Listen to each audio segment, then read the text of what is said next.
सतगुरु के साजी निवाज जी, प्यारे साध संगत जी, प्यार और सत्कार से कहना धन निरंकार जी।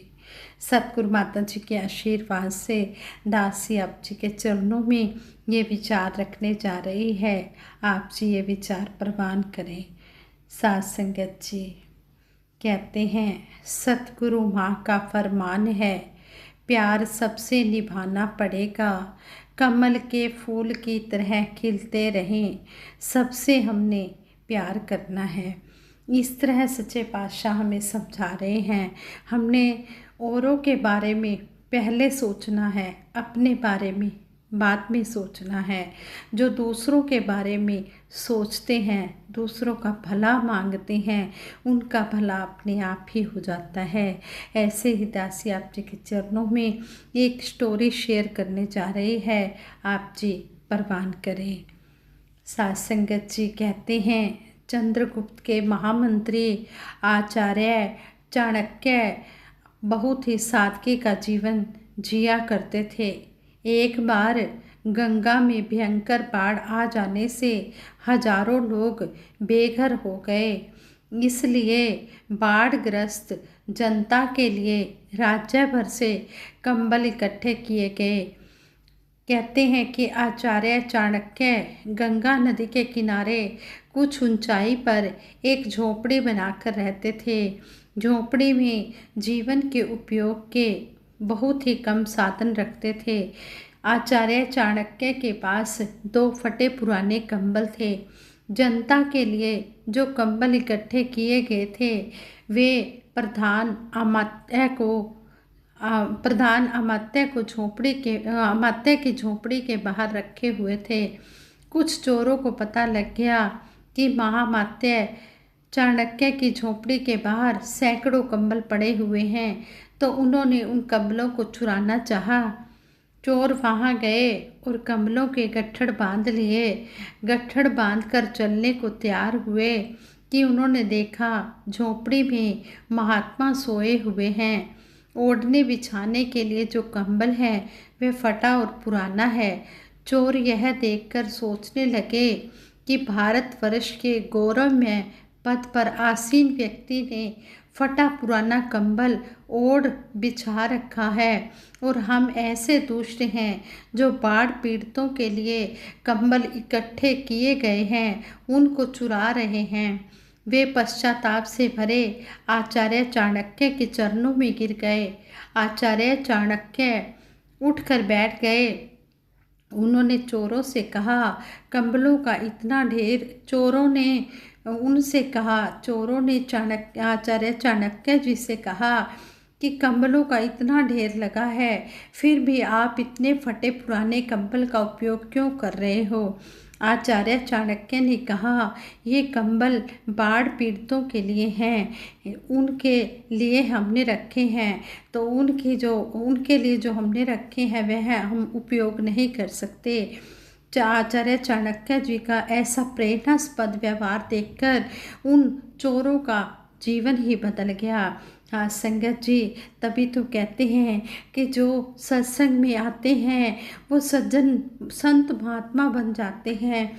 जिस तरह हमें एग्जाम्पल देकर भी समझाया जाता है कि अजामल डाकू, गणका वैश्या, भूमिया चोर, सतना कसाई, ये सभी पहले जो भी थे, लेकिन जब वो संत शरण में आए, जब सतगुरु की शरण में आए, सत्संग में आए, तो वो संत महात्मा बन गए। जब तक इंसान सत्संग में नहीं आता तब तक वो अपने आप को बदल ही नहीं सकता। ब्रह्म ज्ञान लेने के बाद कहते हैं कि जब ब्रह्म ज्ञान लिया जाता है तो सोच ही बदल जाती है। जब सोच बदल जाती है तो सितारे बदल जाते हैं। जब नज़र बदल जाती है तो नज़ारे बदल जाते हैं, भाव ही बदल जाते हैं। जीने का जो आनंद है वो ब्रह्म ज्ञान लेने के बाद आता है। फिर जो संत महात्मा होते हैं उन्हें ब्रह्म ज्ञान की समझ आ जाती है। फिर वो अपने से पहले दूसरों के लिए सोचते हैं, और जो दूसरों के लिए सोचते हैं, दूसरों का भला मांगते हैं, फिर ये सच्चा पातशाह बहुत ही खुश होता है। लेकिन दूसरों के लिए वही सोच सकते हैं जिनके अंदर विनम्रता होती है। विनम्रता के बिना सेवादारी नहीं हो सकती और सेवादारी के बिना मन में विनम्रता पैदा नहीं हो सकती। अक्सर सेवा करते हुए इंसान के मन में हंकार रूपी बीमारी का आ जाना स्वाभाविक सी बात है। हंकार मन में प्रवेश ना करे, इसके लिए मन में विनम्रता वाले भाव का रहना आवश्यक है। संपूर्ण हरदेव वाणी में सतगुरु बाबा हरदेव सिंह जी महाराज समझाते हैं, मुश्किल है ये शीश झुकाना, काम नहीं आसान है। जिस पर रहमत हो सतगुरु की, झुकता वो इंसान है। जिस मन में विनम्रता अपना वास करती है, उस मन में सेवा करते हुए अहंकार कभी भी प्रवेश नहीं करता। विनम्रता हमेशा बनी रहे, इसके लिए सत्संग जीवन का अटूट अंग होना जरूरी है। अक्सर गुरसिख जब अपनी तरफ देखता है तो सेवा सिमरन सत्संग करते हुए मन में उस रूप में विनम्रता नजर नहीं आती। विनम्रता सूक्ष्म अहंकार को जन्म ही नहीं लेने देती है। सूक्ष्म अहंकार का दायरा भी बहुत व्यापक है। बहुत सेवा का अहंकार, बहुत सिमरन का अहंकार, डेली सत्संग करने का अहंकार कब इंसान को घेर लेते हैं पता ही नहीं चलता। जबकि चाहिए तो यह था कि सेवा सिमरन सत्संग करने से मन में विनम्रता ही विनम्रता होती है, निष्काम सेवादारी ही होती है। सेवा का दूसरा नाम विनम्रता है और विनम्रता का दूसरा नाम सेवा है। जब जब भी इन दोनों के बीच अहंकार आया है, इतिहास गवाह है, तब तब ही गुरसिक्खी का पतन होना शुरू हो गया। गुरसिखों को बचा कर रखने का एक ही तरीका है कि सतगुरु के हुक्म के अनुसार चलना। हम अक्सर अपने मन के गुलाम होकर मनमत के रास्ते पर चलते रहते हैं और उसको गुरमत का नाम दे देते हैं। हमें पता ही नहीं चलता कि कब सेवादारी और विनम्रता पर सेवा का अहंकार हावी हो गया है। सतगुरु माता सुदीक्षा जी महाराज फरमाते हैं, जब सेवा की बात आती है तो सेवा में भी सबसे पहले अपने मन में यह भाव लाना है, अगर शारीरिक रूप में हम हेल्दी नहीं हैं पर मन में सेवा का भाव आ गया तो उसी समय सेवा कबूल हो गई। सेवादार हमेशा सेवा का भाव अपने मन में प्रबल बनाए रखता है और मनमत से बचकर गुरमत पर चलता जाता है। तभी तो कहा है, मनमत डुबोए गुरमत तारे, तू चलना मेरे मन गुरु के सहारे। जहाँ मन की मानी वही धोखा खाया, सही रास्ता तो गुरु ने दिखाया। लंबे समय तक हम समझ ही नहीं पाते कि हमने विनम्रता के रास्ते पर चलना था, लेकिन ये अहंकार के चंगुल में फंसकर हम अलग रास्ते पर कैसे चल पड़े। बस यह ही एक समझ है जो हमें ऋषि मुनि गुरु पीर पैगंबर आदि काल से समझाने की कोशिश करते चले आए हैं कि गुरमत के रहस्य को समझकर गुरमत पर ही चलना है और मनमत से बचना है। जब हम ऐसा करते हैं तब मीठा बोलना, सहनशील होना, ये सारे गुण फिर अपने आप ही हमारे मन में प्रवेश करते रहते हैं। जब सेवा करते हुए अहंकार से बचकर गुरसिख मुक्ति मार्ग की ओर बढ़ना शुरू कर देता है, तब उसको दुनिया की दौलत, शोहरत, ऊंची पदवी की कामना नहीं रहती और मन को एकमात्र निशाना मुक्ति दिखाई देता है।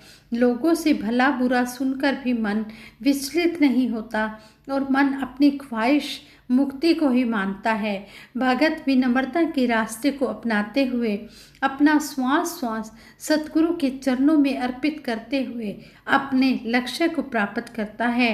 सेवा सिमरन सत्संग को विनम्रता पूर्वक अपनाने का यही सुंदर फल है।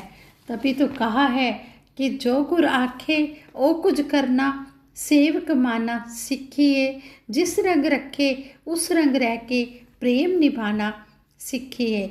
यहाँ पर भी हमें समझाया गया है, शहनशाह जी हमें संपूर्ण अवतार बानी के शब्द द्वारा समझा रहे हैं कि जो गुरु हमें कह रहा है, अगर हम उस काम को कर रहे हैं, गुरु के कहे अनुसार चल रहे हैं, ज्यों का त्यों मान रहे हैं, फिर तो संतों की श्रेणी मिल सकती है। इसके लिए हमें गिले शिकवों के जाल में फंसने से भी बचना होता है। हमें एक बात पर ठहरना होगा कि जिस व्यक्ति से हमें कुछ लेना चाहिए उससे तो हम कुछ ले नहीं पाते, और जिस व्यक्ति से नहीं लेना चाहिए उससे ले लेते हैं। मतलब संतों वाले गुण मिलते हैं तो हम उन्हें एक्सेप्ट नहीं करते, और निंदा चुगली ग्रहण करने में हम जरा भी संकोच नहीं करते। इसलिए हमें शहंशाह जी समझा रहे हैं कि जो गुरु आखे वो कुछ करना, सेवक माना सीखिए। जो गुरु कह रहा है हमने वही करना है। जो ऐसी ऐसी बात इस तरह सतगुरु के वचनों को मानता है तो कहते हैं कि सही मायनों में वही सेवक है। और जिस रंग रखे उस रंग रह के प्रेम निभाना सीखिए।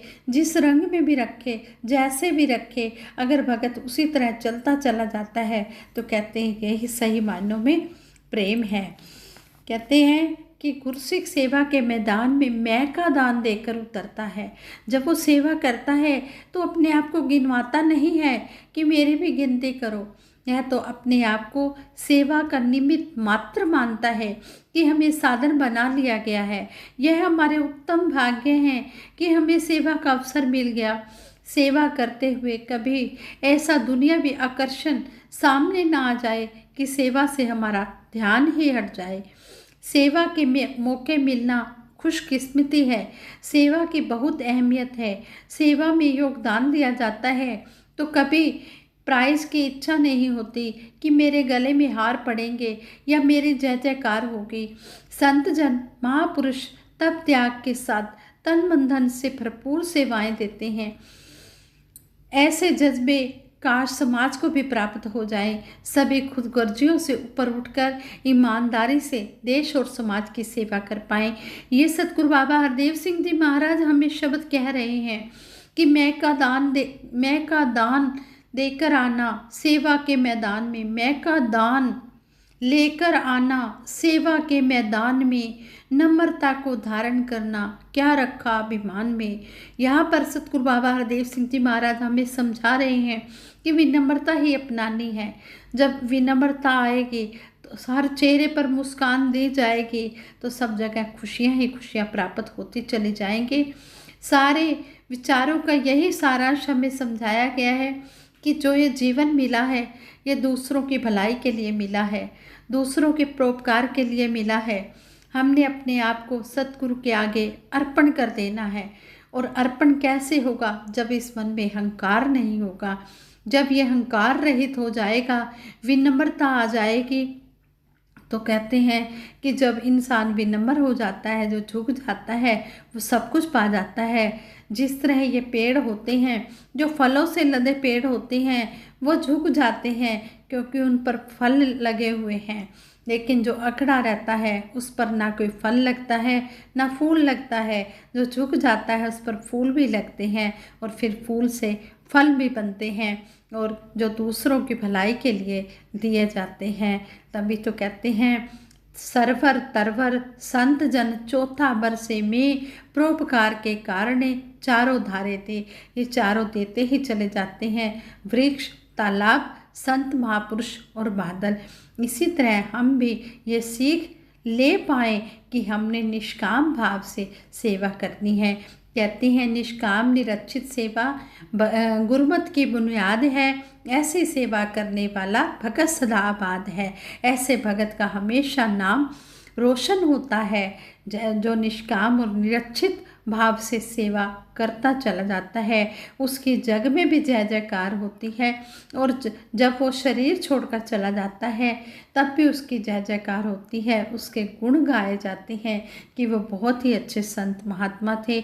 जितना भी उन्हें जीवन मिला था उन्होंने बहुत अच्छे तरीके से सेवा सिमरन सत्संग करते हुए बिताया है। यही सतगुरु माता जी के चरणों में अरदास करते हैं, सच्चे पातशाह सारे सुख दुनिया दे पादो साड़ी चोली विच फिर भी मिलाई रखना संतां दी टोली विच। साध संगत जी दासी सबके भले की कामना के लिए सिमरन कराएगी। सभी ने मिलकर इसमें साथ देना है। तू ही निरंकार मैं तेरी शरण हाँ मैनू बख्श लो। तू ही निरंकार मैं तेरी शरण हाँ मैनू बख्श लो। तू ही निरंकार मैं तेरी शरण हाँ मैनू बख्श लो।